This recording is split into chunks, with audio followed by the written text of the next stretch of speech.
En World Traffic, agencia aduanal certificada OEA, trabajamos en lograr operaciones de comercio exterior exitosas, con la prontitud y atención que nuestros clientes necesitan.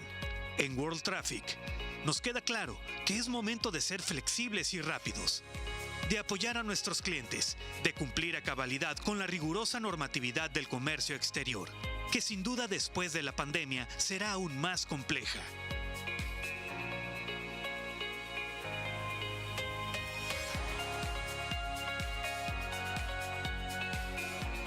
En World Traffic, tenemos el conocimiento y la capacidad logística para acompañarte durante todo el trayecto. Eres nuestra prioridad.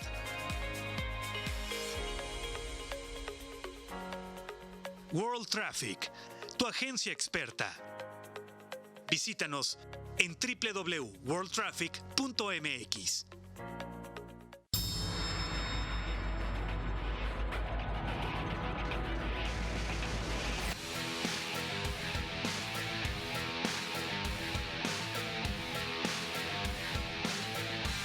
Hecho en Baja, un programa sobre lo que sucede en la industria de la región y el mundo, conducido por Enrique García Guerrero, experto en comercio exterior, y la colaboración de Jorge Vázquez, Marco Nájera y Mario Soto, con nuevas secciones e invitados que tocarán temas económicos y experiencias que contribuyan en consolidar esta gran región.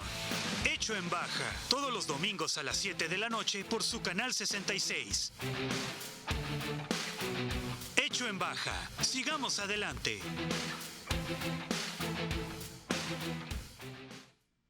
Estimado teleauditorio, bienvenidos a Hecho en Baja, el programa que la industria de exportación de Tijuana y Mexicali producen para usted. En esta ocasión tenemos la mesa La García Guerrero. Acompáñanos aquí en Hecho en Baja.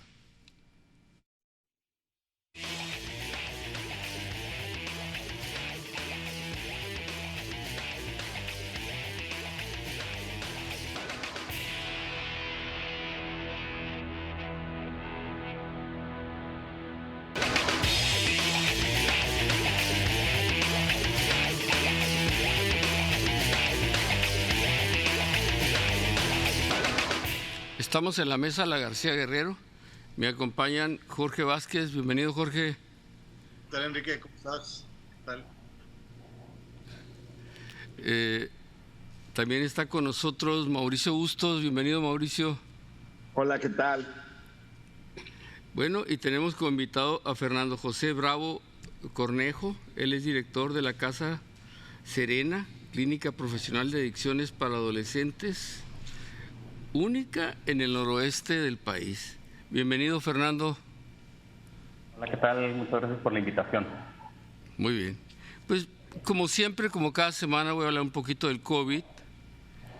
Pues tenemos el caso del COVID, pues obviamente estamos en la tercera ola, todo el mundo lo dice.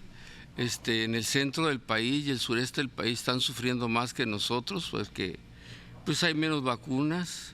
Pero de todos modos aquí la tercera ola ha pegado fuerte y parece ser que los menores y adolescentes dan una cifra de 19 diarios, o sea, en Baja California, no en Mexicali, pero sí es una cifra alta. Todos vienen con el virus Delta, altamente agresivo. Nos llama la atención los eventos de Rosarito, que tuvimos 20,000 gentes en un evento. Yo no sé si cumplieron todos con sus máscaras y sus vacunas, y yo no sé eso. Pero la sana distancia, pues no se cubrió, que sería lo único que yo podría decir, ¿verdad? Muchas bodas, muchas reuniones, hay un hartazgo generalizado, social, familiar, al confinamiento. Y este confinamiento pues prácticamente nos tiene locos a todos ya, porque tenemos año y medio confinados. Y confinados en el trabajo, confinados en nuestra actividad social, en nuestra actividad familiar. Por muchos lados nos pega. Y esa sería mi primer pregunta para ti, Fernando. Este COVID-19 ¿Qué piensas del confinamiento? De este confinamiento que pareciera que no, pero aumenta la violencia, aumenta los pleitos intrafamiliares, los pleitos laborales, la problemática del dinero influye obviamente en este confinamiento. Dame tu opinión, por favor. Es una situación muy complicada, como cualquier cuestión de salud, termina siendo multifactorial y multifacética, con respecto de que por un lado definitivamente estamos frente a una enfermedad que genuinamente pone en riesgo no solo la vida, sino la calidad de vida de las personas que lo sobreviven. Estamos hablando de que tiene secuelas importantes. Por otro lado, como bien mencionas, el confinamiento nos ha traído a la luz un montón de problemas sociales, como la cuestión de la violencia familiar, la violencia doméstica, el abuso de drogas. Ha traído a la luz también problemas, por ejemplo, como trastornos de ansiedad, trastornos depresivos, situaciones que generalmente ya eran preexistentes, pero igual de pronto el andar en la rutina, en el día a día, nos permiten como patear el bote, ¿no? Aventarlo hacia adelante, no vivirlo con la total intensidad.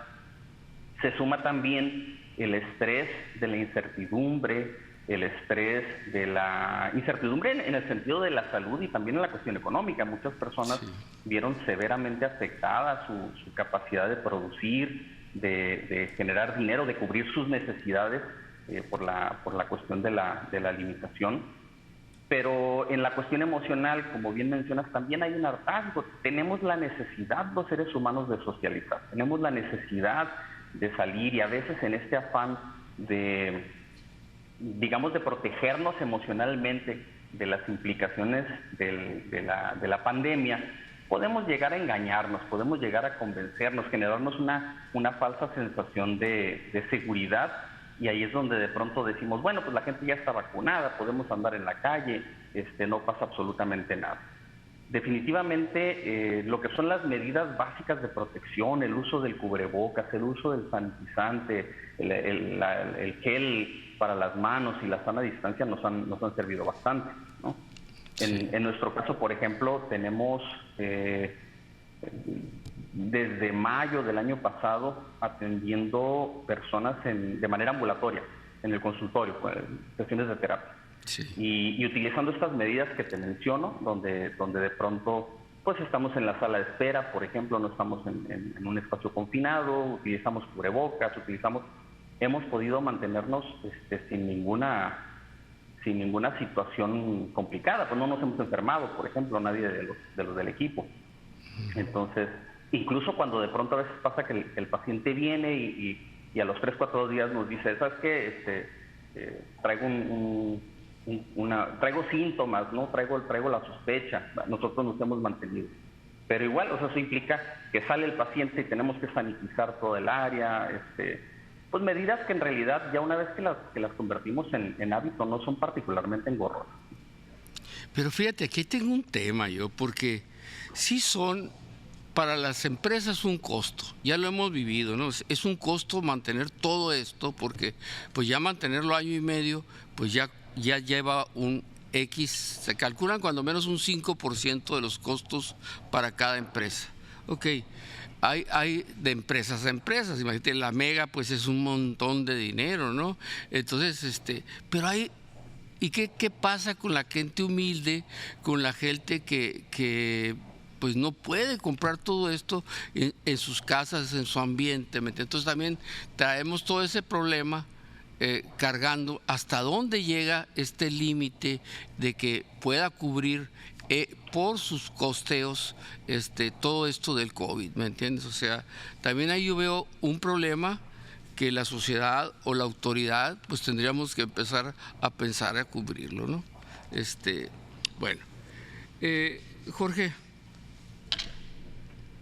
Sí, mi comentario, conociendo la especialidad de Fernando en el tema de la psicología respecto a todo el tema de adicciones y al tema de criminología y todo esto, mi tema lo llevaría por ahí, ¿no? Con todo el esquema de análisis de las leyes y de la liberación de los consumos y dar permiso para algunas cosas y otras no. El tema médico, medicinal de algunos medicamentos que ya vienen también con el CBP, cosas de ese tipo que se utilizan. Entonces, ¿cuál es tu visión de lo que pudiera pasar en nuestro país, en nuestro estado, en este respecto, partiendo de que no tenemos quizá un nivel cultural que en otros países ya se da y que puede ser una normalidad el manejo responsable de este tipo de situaciones? ¿Tú qué percibes que pueda afectar desde el punto de vista primero personal y segundo laboral, verdad? Mira, lo que es el consumo de la marihuana, tenemos que ser bien sinceros. O sea, ya hay mucha gente que la consume independientemente de si es legal o no.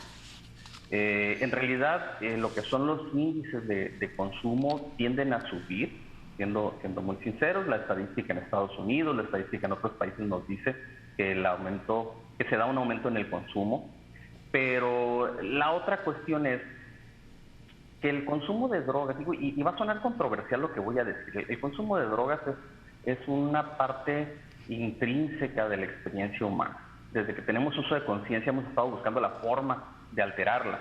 Originalmente pues era a través de actividades rituales, con un simbolismo, con mayor profundidad. Pero, por ejemplo, yo les voy a preguntar, el día de hoy, ¿quién de aquí ya se drogó? A ver, levante la mano, ¿quién ya se drogó? Porque yo ahorita le estoy dando un buen llegue a mi tacita No, pues de café. todos, o sea, todos se drogan, ¿no? Dime... La cafeína es una droga. La cafeína es una droga, es la droga que más se vende, ¿no? Así es. Las santinas que vienen en el chocolate, la teobromina que está en el té. O sea, en realidad, casi cualquier sustancia va a entrar al organismo, va a generar una modificación en su funcionamiento y esa es básicamente la definición de una droga. Pero ahora hay de drogas a drogas. Hay drogas que son adictivas, hay drogas que no son adictivas y dentro de las drogas adictivas podemos encontrar drogas que traen alguna complicación o un porcentaje, un potencial de riesgo, ¿sí? Partiendo de esta premisa nos damos cuenta que en realidad ninguna droga es mala. El problema de pronto es la combinación. Porque yo me puedo imaginar que ustedes conocen 1 o 2 o 5 o 10 o 15 personas que pueden, por ejemplo, tomar alcohol y no tienen graves consecuencias. A lo mejor no se emborrachan, no llegan borrachos al trabajo, no faltan al trabajo por estar tomando, se tomaron a lo mejor un vaso, 2 vasos, un bote, 2 botes y no pasa de ahí, una copita de vino. ¿Me explico? De la misma manera, con otro tipo de drogas se pueden establecer el mismo tipo de relaciones, pero aquí está la trampa. Que se establezca ese tipo de relación no depende ni de la inteligencia, ni de la capacidad, ni de la aversión de la sustancia, depende principalmente de cuestiones genéticas, de cuestiones fisiológicas y sobre esas no hay control. Es más, ni siquiera podemos predecirlas, apenas están surgiendo ciertos estudios a nivel genético que nos hablan de la predisposición, ni siquiera de una determinación absoluta. Ahora, ¿qué puede pasar con la liberación del consumo lúdico de la marihuana? Ya no medicinal, ya no regulado, sino lúdico como lo es con el alcohol y con el tabaco. Bueno, en el caso del alcohol, pues está relacionado, número 1, con crímenes violentos, con accidentes, con peleas, con riñas. En el caso del tabaco, pues está relacionado con las 5 principales causas de muerte en el mundo. O sea, estamos hablando de cerca de 10 millones de personas al año que se mueren por complicaciones del consumo de tabaco. El que sean legales no implica que sean particularmente saludables. Y si va a aumentar la cantidad de personas que consumen la marihuana, por pura cuestión estadística se va a reproducir la cantidad de casos de complicaciones. Si hablamos, por ejemplo, de otras condiciones que también son legales, pero no necesariamente sanas, pues como las frituras, las papitas, los refrescos, y aquí, por ejemplo, en México, creo que tenemos el número 1 a nivel mundial en casos de diabetes. Aquí en Baja California varían las estadísticas como entre el 11 y el 20%. Es una cantidad enorme de personas con diabetes. Así es. Y el consumo de esos productos es absolutamente legal. Que algo sea legal no quiere decir que sea sano. Así es, exactamente. Mauricio. A mí lo que digamos, lo que me llama la atención es, este es un tema súper interesante porque, bueno, ahorita hizo la pregunta Fernando, ¿quién de aquí no se ha drogado ahorita en el día de hoy, no?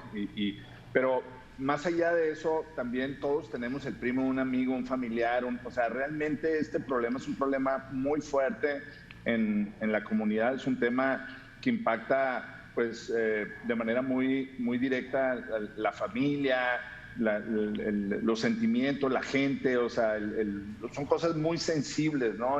Cuando tenemos un enfermo alrededor en la familia, en nuestros amigos, en nuestros compañeros de trabajo.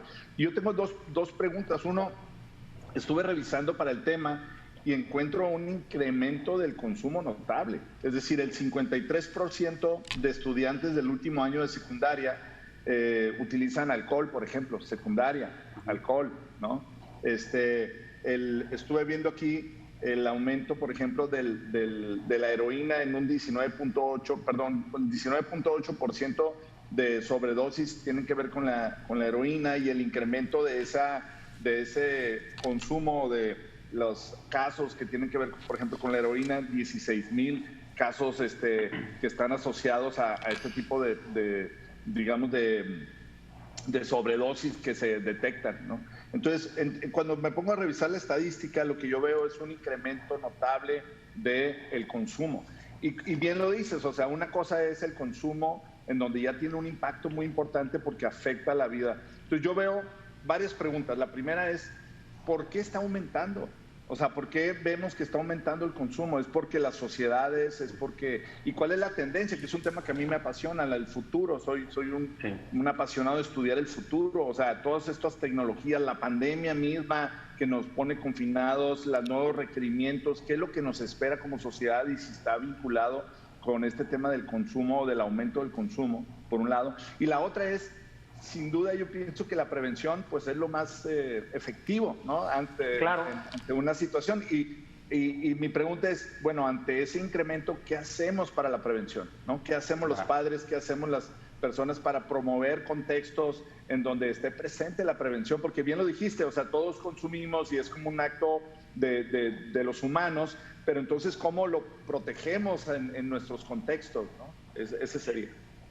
Híjole, Mauricio, me acabas de aventar unas preguntas muy interesantes, muy complicadas de contestar. Haz de cuenta que es como la hidra, ¿no? En 10 minutos, ¿no? Y en 10 minutos, no, o sea, es como la hidra, le muestras una cabeza y salen dos más, ¿no? Mira, el primer punto, ¿por qué ahora salen más? Te voy a contestar en dos vertientes. La primera, porque ahora estamos revisando más. O sea, tenemos un aumento en la población, es un aumento meramente estadístico, obviamente aumenta la gente, pues aumenta la gente que consume. Pero la otra es, históricamente, la atención de las adicciones es nuevo, es súper nuevo. Antes no nos importaba, ¿me explico? Antes en realidad, te estoy hablando institucionalmente, ¿no? Te estoy hablando de investigaciones, por ejemplo, que se hacen como cada 4 años aproximadamente, que la Comisión Nacional contra Adicciones hace su encuesta. Aquí en el Estado hace muy poco el tiempo que tiene estudiándose, o sea, haciéndose investigación seria. Las investigaciones que se han hecho, como han sido en temas relativamente nuevos, pues de pronto traen ahí fallas metodológicas que no nos permiten verlo de forma objetiva. Esa es la primera parte. La segunda parte, hay una cierta correlación entre lo que es la legalización de la marihuana, por ejemplo, y el aumento en el consumo de opiáceos. En Estados Unidos ahorita tienen una gran crisis por adicción a opiáceos, en particular opiáceos médicos como el Oxycontin, como el fentanilo, y tienen también un severo problema de muertes por sobredosis. Las investigaciones más recientes han encontrado que, esto se ha hecho en ratas, obviamente, pero se asume que en el caso de los seres humanos es muy similar el fenómeno. El consumo durante la adolescencia de marihuana aumenta la producción y la cantidad de receptores para opiáceos en el cerebro. Y no solo eso, sino que además modifica a nivel genético, genera mutaciones, vaya. Y entonces las personas, o bueno, en este caso las ratas que tienen los receptores aumentados para opiáceos, heredan estos receptores aumentados. Sus hijos y sus nietos tienen la misma cantidad de receptores aumentados, lo cual nos habla de una predisposición para engancharnos de los opiáceos. ¿Qué hace que nos enganchemos de una sustancia? Muy sencillo, que tenga un efecto rápido, que tenga un efecto intenso y que rápidamente se pase el efecto. Si es una experiencia placentera y es muy rápida y rápido se te pasa, es fácil que te enganches. Si hablamos, por ejemplo, de otro tipo de medicamentos, ¿no?, que son un poquito más lentos, como un paracetamol. Te duele la cabeza, te tomas el paracetamol, se va a tardar aproximadamente unos 40 minutos en hacerte el efecto deseado. Y el efecto te va a durar pues unas 8 horas, entre 6 y 8 horas. Si traes mucho dolor de cabeza, alcanzas a notar en el momento en que deja de hacerte el efecto, ¿no? Entonces a lo mejor te tomas otro. Ahora imagínate que fuera que en lugar de eso, el paracetamol te lo tomas y en 5 minutos ya te quitó el dolor de cabeza y además te hace sentir maravilloso, pero en cuestión de 2 horas ya se fue. Aumenta la probabilidad de que agarres otra y aunque te diga la indicación de que solamente sea 1 o 2 veces al día, aumenta la probabilidad de que de pronto nos automediquemos. Más o menos así funciona con el caso del alcohol. Entonces, ¿por qué aumenta? Porque ahora estamos revisando más a detalle, porque estamos explicando más, estamos preguntando mejor, pero además porque también de pronto viene como con el estilo de vida, ¿no? Si se fijan, vivimos en un estilo, en una cultura muy hedónica. Le damos mucho valor al placer, le damos mucho valor a estar bien, a sentirnos a gusto. La mercadotecnia, pues básicamente en eso se basa, donde ves el comercial de un refresco de cola y todo el mundo está feliz, sonriente y en familia, y nos da la fantasía, pues, de que eso es lo deseable. Ahora, preguntabas, bueno, ¿y qué podemos hacer para prevenirlo? Bueno, muy sencillo, la verdad es que no tenemos que descubrir el hilo negro. Y ese es un tema complicado porque en general los esfuerzos institucionales, los esfuerzos de gobierno se han enfocado en básicamente lo mismo, repetir las mismas estrategias que no funcionan, y tenemos 2 vertientes principales. Lo más usual es atacar la oferta. ¿Y esto qué quiere decir? Vámonos sobre las tienditas y vamos a hacer una cruzada y vamos a hacer una lucha y ponle dedo y todo lo que quieras, ¿no? A tratar de disminuir a los que la ofertan, a los que la venden. Y ya hemos visto pues cuál es el resultado. En realidad pues, no sirve de nada. La otra alternativa que tenemos es enfocarnos en la reducción de la demanda, o sea, que menos gente la busque. Y esto es una ley de mercado muy simple, lo que acabamos de ver. ¿Qué pasa cuando empieza el confinamiento forzado? Pues muchos negocios se van a la quiebra porque no hay quien les compre, porque no hay a quien vender, ¿no? Ahora, para poder reducir la demanda, de nuevo, tenemos 2 alternativas. La primera alternativa es la alternativa trillada, que no ha funcionado, que es esta alternativa de hablar de lo malo de la droga, ¿no? Y entonces sacamos un comercial donde sale gente hablando del daño que hace y de lo que ha perdido, pero nos olvidamos de una parte importante. En el caso particular de los adolescentes, su pensamiento tiene 2 condiciones que hacen que eso no funcione. Lo primero es la fábula personal, donde ellos creen que son súper especiales, son el centro del universo, son los chilos de la movie, y como son los buenos de la movie, pues nunca les pasa nada, ¿no? Ellos son como Superman. Y el segundo, la cuestión del auditorio imaginario, es esta idea, esta sensación que tienen los adolescentes de que como son el centro del universo, todo mundo les está poniendo un montón de atención. Y ahí es donde entra la presión social, ¿no? Donde a veces consumen alguna sustancia, experimentan con alguna sustancia por quedar bien, por impresionar a alguien. La otra alternativa, la que sí funciona de la reducción de la demanda, es la de fortalecer los factores de protección, y principalmente 2. El primero es la familia. Vamos fortaleciendo a la familia, vamos enseñándole a la familia a poder transmitir de forma adecuada los valores prosociales, vamos enseñándole a la familia a tener estrategias saludables de parentalidad, de poner límites, poner reglas, dar estructura. Y la otra es fortalecer a la comunidad. De pronto podemos conseguir que la comunidad se convierta en un espacio que va a abrazar a estos chicos, estos chamaquitos que están ahí en el parque, que a lo mejor papá no está, que mamá no está porque están trabajando, y en lugar de que en el parque estén ahí coqueteando con los malandros, que se ven impresionantes, imagínate que tuvieran alternativas saludables para practicar deporte, para practicar arte, para hacer un montón de actividades que bien sabemos que nos ayudan a mejorar la salud emocional y mental de los chicos.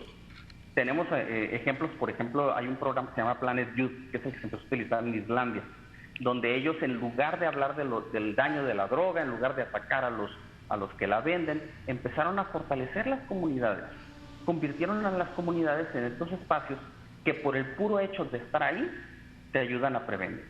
Y vieron cómo sus índices de consumo en adolescentes, en jóvenes, disminuyeron drásticamente.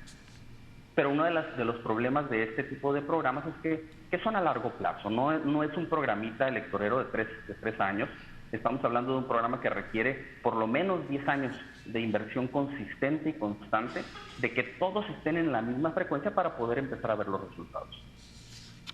Bueno, fíjate que hay mucho tema, tienes muchos estudios, has hecho muchas cosas en tu vida, Fernando, pero yo tengo una pregunta, porque estuve leyendo sobre la marihuana, que sería el tema ahorita de moda en México, y vi que en Estados Unidos la marihuana, pese a ser aceptada ya en muchos estados, inclusive el uso por placer, fíjate que ha bajado la contratación de la gente. Es decir, hay un conflicto entre el Estado de California, vamos a decir, y la Federación. Hacen la prueba para hacer algún examen para entrar a trabajar, resultan positivos en marihuana, no les dan el trabajo. Y esto ha aumentado del 2016, que ellos lo aprobaron, a la fecha. Y esto es oficial, por decirte algo. A nivel federal no hay nadie que pueda ser autorizada su contratación si no pasa el examen de cannabis. Y serás o no serás a nivel federal medicado, eso es otro asunto. Hay ciertos trabajos que jamás te van a dejar entrar si usas marihuana, sea cual sea tu motivo y tu razón. Llámales cualquier gente que use maquinaria, cualquier gente que use camiones, cualquier gente que ponga en peligro a los demás. Estaríamos hablando hasta de taxistas en un momento dado. Claro. Ahora, la cosa es, hay una disparidad en todo esto. Entonces, yo lo apruebo estatalmente.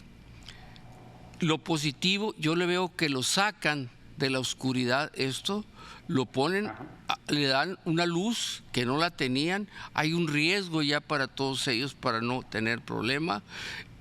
Sin embargo, a la hora de las cuestiones laborales en Estados Unidos está habiendo un conflicto y las mismas empresas pueden, particulares, contratarte o no contratarte, queda a discreción de la empresa, y también te pueden hacer cualquier examen en cualquier momento de orina, normalmente son, y dicen que tarda el cuerpo 30 días en poder desechar lo que son las gotas o el VHP, o el que le llaman el líquido, que es el que utilizan. El CBD. El CBD.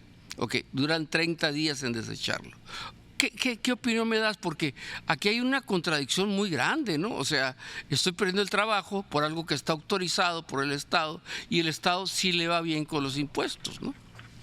Claro, mira, es una situación de nuevo complicada, porque en realidad este tema de la legalización es algo bastante reciente, ¿no? Entonces, bien sabemos que de pronto la modificación de la legislación es algo que puede tomar tiempo, y además la modificación de la costumbre, de las costumbres, toma mucho más tiempo.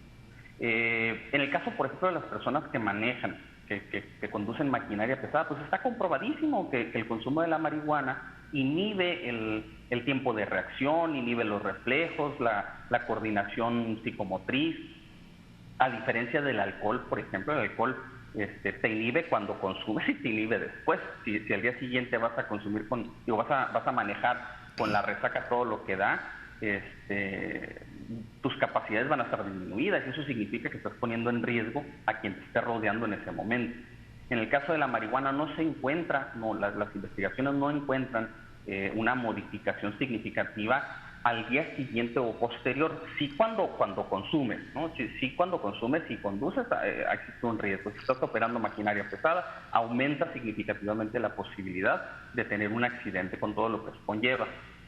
Pero se ha encontrado también que en el caso de los consumidores crónicos, a lo largo del tiempo, consumidores de esos consuetudinarios, todos los días fuman, incluso aunque no estén intoxicados, hay un deterioro significativo en las capacidades de coordinación psicomotriz y tiempo real, lo que significa que definitivamente siguen en riesgo.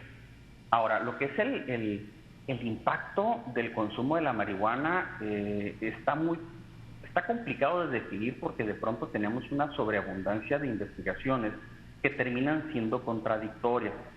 Por un lado, por ejemplo, tenemos aquí una investigación del University College of London que encontró que el consumo de la marihuana disminuye la motivación de las personas de trabajar por dinero. Se encontró que las personas que consumen marihuana, por ejemplo, disminuyen la capacidad de resolver problemas, incluso la capacidad de conducta prosocial, ¿no? O sea, de trabajar en equipo, de convivir con los demás, se ve disminuido. En el caso de las personas que están consumiendo durante el trabajo, no se ha encontrado en las investigaciones que cuando la persona consume, por ejemplo, el día anterior, al día siguiente su capacidad esté deteriorada. Lo que es digamos que es en dos vertientes. Por un lado aumenta momentáneamente la capacidad de imaginar, la capacidad de creación cognitiva, la capacidad de producir desde la creatividad. Pero por otro lado, disminuye la motivación y se puede producir algo que se llama el síndrome amotivacional, que es cuando la persona pierde la energía para poder desempeñar actividades, para poder trabajar. En otra investigación de la Universidad de William Patterson y la Universidad de Cincinnati, lo que encontraron fue que en el grupo etario de entre 40 y 62 años, en los estados donde se ha legalizado el consumo de la marihuana, ha disminuido el gasto en incapacidades, por ejemplo.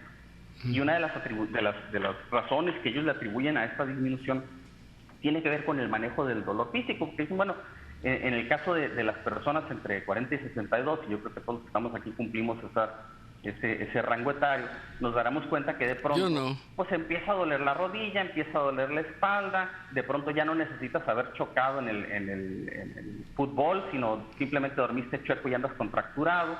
Y entonces todo este tipo de broncas, de dolencias, se traducen en dificultades para poder ir a trabajar y poder producir. Y entonces lo que están encontrando es que en esos estados donde se ha legalizado la marihuana, es más barato ir a comprar tu churrito de marihuana que comprar medicamento para el manejo de dolor. Y entonces eso representa en un aumento en la capacidad productiva de las personas de este grupo de edad. La calidad del trabajo es otra bronca. O sea, no hay una investigación que nos hable específicamente de la calidad del trabajo, simplemente están viendo la cuestión de cuánto gastan las empresas en estos beneficios, pues, para sus empleados. Bien. Jorge.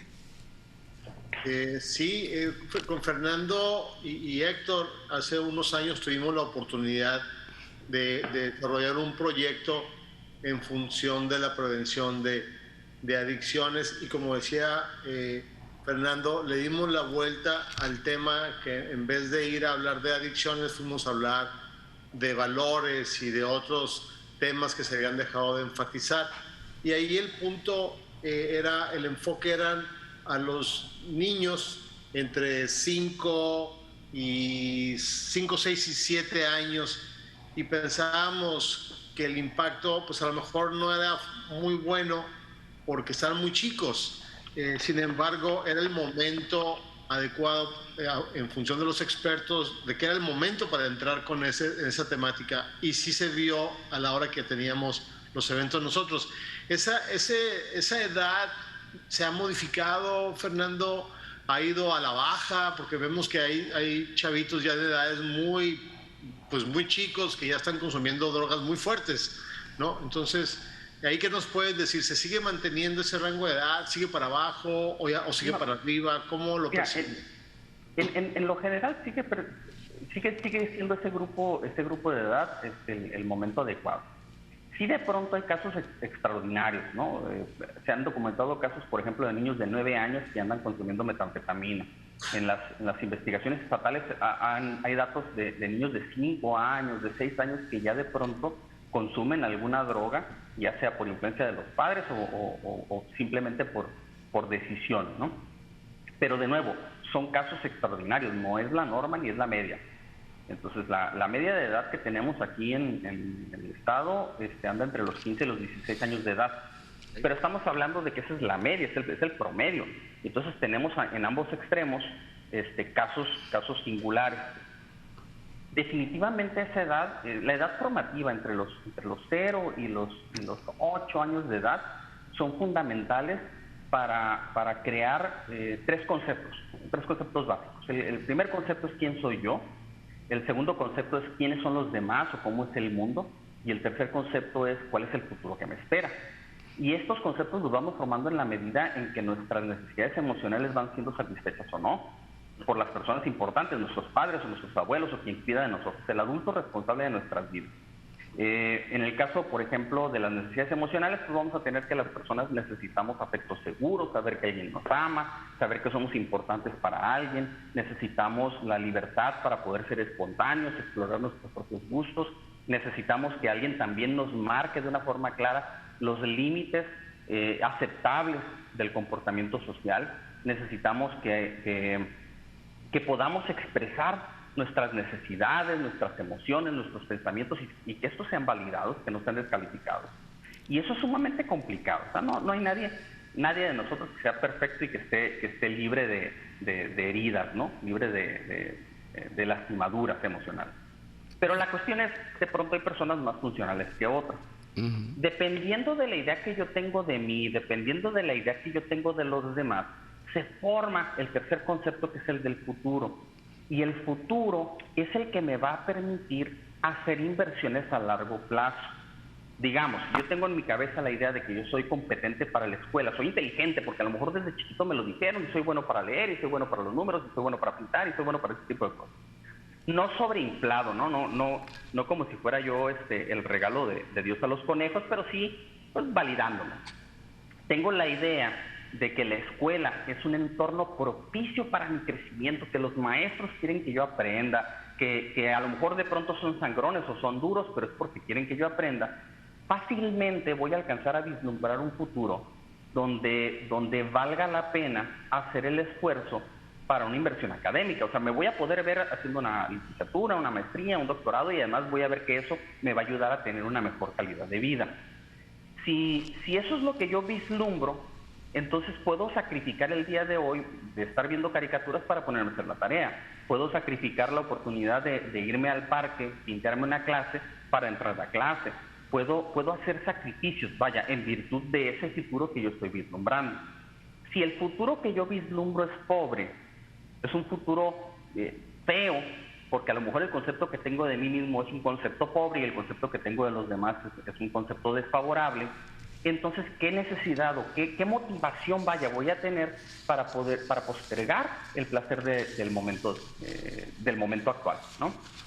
Entonces, definitivamente, si empezamos a hacer el esfuerzo de enseñar estos valores prosociales a niños entre 5, 6, 7, 8 años de edad, de manera consistente, y es súper sencillo enseñárselo, no tienes que tener una clase de eso, simplemente es asegúrate que el entorno donde ellos estén propicien, pues repitan, usen estos valores. Entonces se puede producir algo que se llama conocimiento latente, información latente. Es información que se guarda y luego viene la adolescencia y vamos a tener normalmente, saludablemente, deseablemente vamos a tener rebeldía en la adolescencia. Y pasando la adolescencia, esa información, esa semillita que se guardó en la mente de estos niños a esa edad tan temprana, va a empezar a dar fruto, va a empezar a florecer. Mauricio. No, pues la verdad es que estoy muy emocionado de aprender de esto, Fernando. Es muy valiosa la información que nos comparte, realmente lo creo. ahorita que estabas hablando de cómo las declaraciones que hacemos, ¿no? Yo me imagino cuando alguien nos dijo, los declaro marido y mujer, ¿no? Cuando te casaste. A partir de ese momento tu comportamiento es solo una declaración, pero tu comportamiento empieza a ser ya de casado, ¿no? Entonces, bueno, cuando te cae el 20. Bueno, cuando te cae sí, porque al principio te casas siendo luna de miel, ¿no? Siguen siendo novios, nomás que ahora viven juntos. Pero probablemente ahora con los tiempos hay muchas personas que viven juntos, ¿no? Y pues realmente no hay algo que no sea el lenguaje de alguien que es autoridad que te dice, los declaro marido y mujer. Y como que hay algo en la declaración que hace que lo experimentes de otra manera. Y ahora me estoy imaginando cuando te estoy escuchando cómo los padres de familia, los líderes en las organizaciones, estamos haciendo declaraciones constantemente, pero somos inconscientes de que al momento que estamos declarando, estamos generando una identidad en nuestros hijos cuando son pequeños. Y eso no nos dieron la clase de declaraciones 1 y declaraciones 2, ¿no? En la escuela. Entonces los padres estamos declarando y estamos como formando esa identidad que tú señalas en nuestros hijos. Y verdaderamente esto que acabas de decir, me caen 20 increíbles de tener mucho cuidado con el lenguaje, tanto en la casa, en la familia, cuando tenemos hijos pequeños, con nuestros equipos de trabajo, porque todo el tiempo estamos declarando, ¿no? Y mi pregunta sería, bueno, te quería decir que eso me parece altamente valioso, y en ese sentido, y volviendo al tema que marcaba Enrique, en el tema un poco laboral, de negocios, bueno, hay mucha gente muy valiosa que cae en este problema, hay mucha gente, puede ser colaborador, socio, y mi pregunta ¿es posible que alguien sea rehabilitado, ¿no? Ya pasando un tema no de la prevención que hablamos ahorita, sino ya en el tema ¿es posible realmente revertir y rehabilitar? Y si esto es así, ¿cómo puedo volver a confiar, no sé, en el ámbito de los negocios? Quiero decir, a mi compadre que era mi socio, pero lo atrapó el problema, ¿verdad? Y hizo un desastre con sus decisiones, pero ya está rehabilitado. Bueno, ¿y cómo otra vez puedo volver a confiar en él o en el colaborador? Lo decía muy bien ahorita. O sea, ¿cómo voy a contratar a alguien que probablemente tuvo este problema y a lo mejor cierro la puerta a tener un extraordinario talento en mi equipo, ¿verdad? Pero también el riesgo de que a lo mejor haga un desastre si lo contrato porque está latente el riesgo. ¿Qué piensas de esto, Fernando? Mira, primero en el comentario que hacías, definitivamente es importante ser cuidadosos con las declaraciones, porque si los chamacos nos creen cosas irracionales, como por ejemplo que un cierto roedor intercambia piezas dentarias a cambio de dinero, si eso nos lo creen, nos van a creer cualquier otra cosa, ¿va? La segunda parte es ¿cómo confiar? Bueno, si la gente se rehabilita, definitivamente, porque estamos partiendo de que en el caso de la adicción como tal, vamos a hacer la división, ¿no? O sea, una cosa es el consumo no problemático, el uso de una sustancia, como les decía hace ratito, la persona que se toma una copita de vino y no tiene ninguna afectación. Tenemos el abuso, que es esa persona que consume y que sí tiene problemas por su manera de consumir, pero que en cualquier momento puede parar. Y tenemos la tercera categoría, que es ya la dependencia o la adicción como tal. La adicción es una condición de salud, es una enfermedad. No es un problema moral, no es un problema de educación, no es un problema de actitud. Es una enfermedad que afecta la capacidad de tomar decisiones, que afecta la capacidad de tener un contacto realista con la realidad, valga la redundancia, y que afecta el juicio crítico y las emociones. Entonces, si estamos hablando de una condición de salud, pues es exactamente lo mismo que cualquier otra condición de salud. Imagínate que de pronto tienes un empleado y que tiene un accidente porque en ese momento tuvo un bajón de la presión o generó hipoglucemia porque tiene una diabetes que no está controlada. Bueno, ¿qué es lo que procede, no? O sea, lo que procede es a lo mejor derivarlo a los servicios de salud, que reciba atención y entonces ya, pues que siga trabajando. Acá la cuestión es la misma. De pronto te voy a platicar. Durante muchos años yo trabajé en el Hospital de Salud Mental del Instituto de Psiquiatría y me tocaba recibir personas que a la Secretaría de Comunicaciones y Transportes les había suspendido la licencia, eran choferes transportistas, porque salían positivos en algún antidoping. O sea, de pronto hacían las volantas, hacían los retenes, llegaban, les hacían el antidoping y entonces salían positivos. Los condicionaban a un cierto periodo de tiempo de recibir tratamiento, de recibir terapia y de presentar de forma aleatoria antidoping. Entonces, en cualquier momento de pronto les hablaban y les decían tienes que venir y les hacían el antidoping. En el caso, por ejemplo, de la marihuana, pues ahí es un poquito complicado porque la marihuana, si se consume de manera ocasional, al ser liposoluble, esto quiere decir que la molécula se fija a la grasa, puede seguir saliendo positivo el antidoping hasta un mes después. Si es una persona que es un consumidor crónico, que consume todos los días, hasta 3 meses después de haber parado de consumir, puede seguir saliendo. A diferencia de otras sustancias como la cocaína o el cristal, que en cuestión de 3 a 5 días dejan de salir y ya no te marca en ningún lado, o incluso de otras sustancias que ni siquiera salen en el antidoping, ¿no? Otro tipo de drogas que ni siquiera salen en el antidoping. Pero entonces, así como ellos, de pronto me tocaba recibir personas enviadas por el Instituto Mexicano del Seguro Social, me tocaba recibir personas enviadas por la Comisión Federal de Electricidad, y que iban condicionados a recibir tratamiento y a recibir en su momento un documento avalado por la institución donde dijera que habían cumplido los objetivos del programa de tratamiento, que tenían una X cantidad de antidoping negativos, porque acá era lo mismo, o sea, de pronto llegaba la persona y se le mandaba urgencias para aplicar el antidoping de manera aleatoria, sin que el paciente supiera. Y es una forma, pues, de saber. Ahora, si ya la persona está en tratamiento, si ya la persona se está pegando a sus medidas de autocuidado, si ya está recuperándose, ¿cómo podemos volver a confiar en ellos? Muy sencillo, nos basamos en la evidencia, ¿no? Nos vamos basando en la evidencia, de pronto podemos establecer controles como precisamente los antidopings, de preferencia los antidopings en sangre, donde de manera periódica, aleatoria, estamos revisando. Podemos evaluar el desempeño. Hay instituciones, por ejemplo, como lo que es ahora Instituto contra las Adicciones, Instituto de Psiquiatría, como puede ser centros de integración juvenil, incluso asociaciones como Alcohólicos Anónimos o Narcóticos Anónimos, que pueden dar fe de que la persona está acudiendo a recibir tratamiento. No te hablan de la calidad del tratamiento, pero sí te hablan de que la persona está acudiendo. Y eso se puede tomar, pues, como evidencia de un cierto compromiso, ¿no? Es eso, simplemente. Bien. Te voy a hablar de la autorización de la marihuana en México, porque hay un nudo en este asunto, porque la Suprema Corte de Justicia de la Nación dijo adelante, porque sí es constitucional que la puedan utilizar. Pero, pues ya saqué ahí información y vi que algunas preguntas, que hacen 5 preguntas y te dicen, ¿podrá consumir marihuana sin necesidad de ninguna autorización? Y dice, deberá tramitar un permiso ante COFEPRIS, es la primera, ¿no? Y COFEPRIS, pues a nadie le da permiso. Entonces lo que hacía la gente era, y se amparaba, y de ahí se iban a un amparo, se lo otorgaban o no, a la gran mayoría no se lo otorgaban, pero sí hubo quien consiguió estos permisos. Y obviamente es para siembra, para distribución o para venta, etcétera, etcétera, ¿no?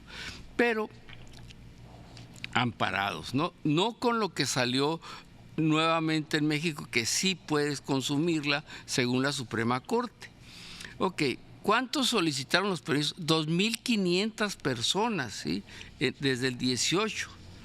Y obtenían siempre lo mismo, una negativa.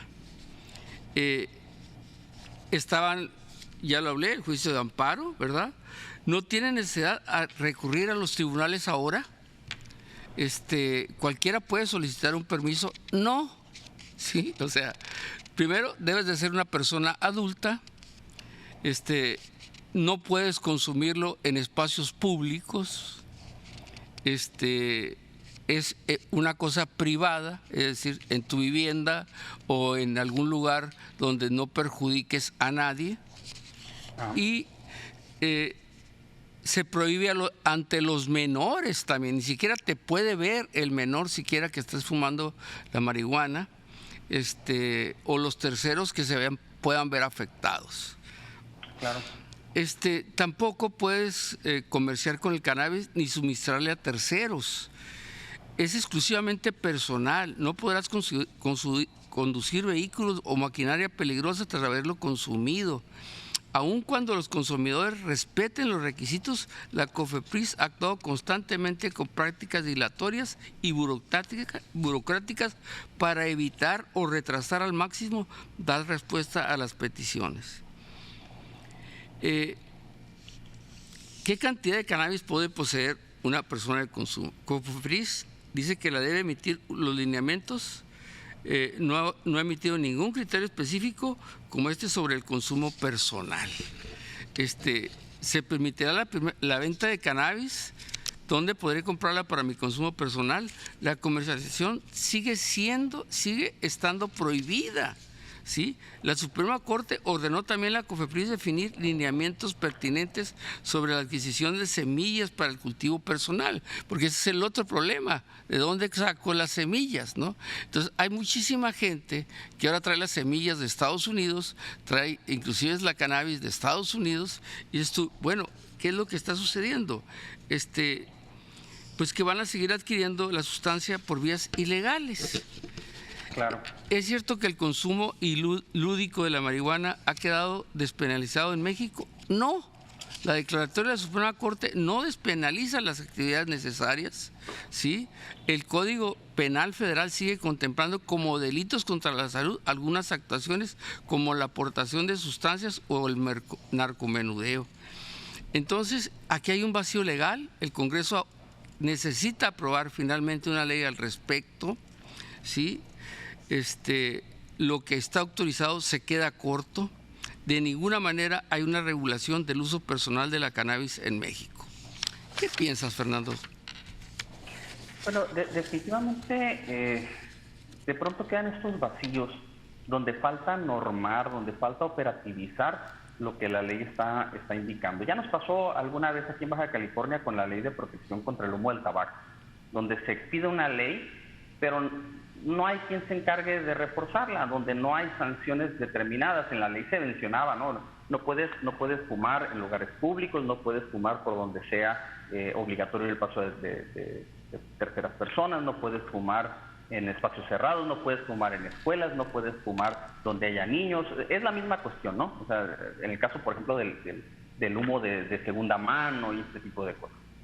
Pero al momento, y te estoy hablando de 2007, 2008, al momento de llamar a los teléfonos que venían ahí indicados, nadie sabía ni de qué se trataba. No había quien se encargara de reforzar esta ley, no había ninguna sanción determinada, no había ninguna reglamentación para poder llevar a la práctica esto. Ahora en el caso de la marihuana pues es lo mismo, no puedes fumarla, pero no puedes comprarla, no puedes venderla, no puedes producirla, no puedes transportarla, todo lo que sea por generación espontánea, ¿no? Que mágicamente te aparezca en la boca y ya no me falta que digan que no puedes ni siquiera aprenderla. Entonces es una situación complicada donde de pronto pareciera que corresponde más a fantasías relacionadas con grupos políticos y económicos para poder vender una ilusión, ¿no? Para poder vender una ilusión que no se traduce en nada concreto. Ahora, los argumentos que de pronto se utilizan, el argumento, por ejemplo, de los beneficios en el tema de seguridad, pues definitivamente quienes han trabajado con el tema, por ejemplo, de crimen organizado, se darán cuenta que el crimen organizado tiene más recursos de la venta de otras drogas, del secuestro, de la extorsión, del cobro de piso, del tráfico de personas, la trata de personas, que de la venta de la marihuana. O sea, es una bronca. Es el lado oscuro del asunto, ¿no, Fernando? Entonces, en realidad, beneficios así, más allá de la recaudación de impuestos, y de traer a la luz esta situación, mientras no venga acompañado de un programa establecido, basado en evidencia de prevención de las concomitantes del consumo de la marihuana, en realidad no sirve de mucho. Pero de pronto es esta parte, ¿no? Donde de pronto hay una declaración a nivel nacional con la intención de apaciguar a lo mejor ciertos ánimos políticos y sociales, pero que en realidad no se traducen en lo pragmático en nada. Así es. No hay ningún cambio real. No hay cambio real, es cierto. Tenemos medio minuto para un pequeño resumen cada uno de nosotros. Jorge. Pues nuevamente agradecer a Fernando su participación. sí creo que es muy valioso todo lo que él sabe y todo lo que él maneja. Entonces nada más te agradecería, antes de que terminemos, si puedes decir en dónde te pueden encontrar, en un caso de asesoría. Sabemos que pues tienes muchos chamba y siempre traes cosas y todo, pero es algo que creo que ayuda mucho tu conocimiento para muchas personas y muchas familias que pudiéramos saber con mayor profundidad cómo actuar, porque es un problema muy complejo y que creo yo apenas va empezando, y las drogas duras o las fuertes, como mencionabas ahorita, el fentanilo y todo, creo que le van a pasar por encima a este esquema de la legalización de la marihuana. Y si no podemos con ese punto nada más, pues va a ser mucho más complejo lo que sigue, ¿no? Entonces nada más agradecerte, Fernando, y pues es tema de más programas, sin duda. Muy bien. Mauricio. Mauricio. La verdad es de que muy interesante el tema. Yo creo que yo lo que me quedo son con mucho más conocimiento. La verdad es que fue muy, muy claro, Fernando, pero sobre todo con la idea esta de que el compromiso debe ser de la comunidad. O sea, esta idea de ser individual, viviendo en una comunidad, víctima de la comunidad, no es funcional, no funciona simplemente. O sea, tenemos que involucrarnos en la comunidad, generar acuerdos de comunidad, tenemos que participar para generar nuevas condiciones, nuevo contexto en esa comunidad, nuevas reglas, nuevas posibilidades, como bien lo explicaba Fernando, y a partir de ahí es donde vamos a asegurar que nuestros hijos tengan un mejor contexto para generar una vida más de bienestar y más plena. Entonces, sin duda la participación otra vez, el poder no vernos aislados de la comunidad, sino siendo parte de la comunidad, ¿no? Y yo me quedo con eso.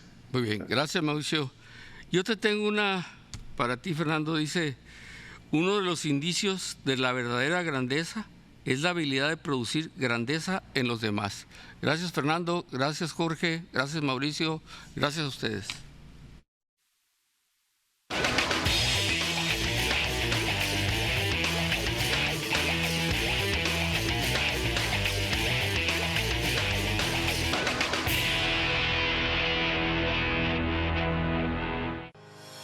En World Traffic, agencia aduanal certificada OEA, trabajamos en lograr operaciones de comercio exterior exitosas, con la prontitud y atención que nuestros clientes necesitan.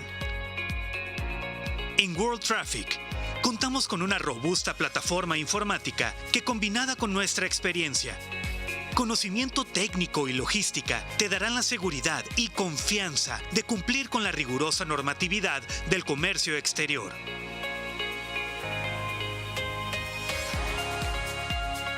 En World Traffic, queremos acompañarte durante todo el trayecto.